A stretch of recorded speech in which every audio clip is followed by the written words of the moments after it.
السلام علیکم. زه یم ستاسو ورور ربیټ خان. ملګرو دې سیټ ته به تاسو ته ښکاري عظمت خان.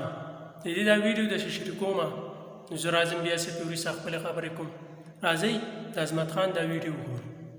نو ماشومانو چې کلم گاړه ودروي نو دغه شانته کې چې څه وخورئ پکې بیا څنګه ګزارئ الله دا افتیار سیستم حمایتي دی شاباش شاباش دا ورکا شاباش ای شاباش دغه د غټ ډسبین لګېدلی هغې د ورګوزا کړه ماحول هم ګنده نه کړو او مطلب په صفایي کې پوره دې کې زموږ لاس دی او چا پکې لاس دی دیو څه وایي یا الله وایي ته به کله دی چې موږ دې سیټ نه دغه ګزارو دغه حال دی هېڅ څه پکې نه کېږي 2 منټه پې نه لګېږي ټک سورګزار کړه خبره ختم تھینک یو سو مچ. امید لرم چې ویډیو به تاسو کتي د عظمت خان دا شان ویډیو راته مخې ته راغله د عظمت خان مال چې تاسو هم شریکه کړم نو زموږ دا چینل هم ورسره سبسکرایب کړئ چې تاسو ته په ټیم داسې ویډیوګانې میلاویږي. او اوس ماته اجازت راکړئ د بلې ویډیو پورې. د الله په امان.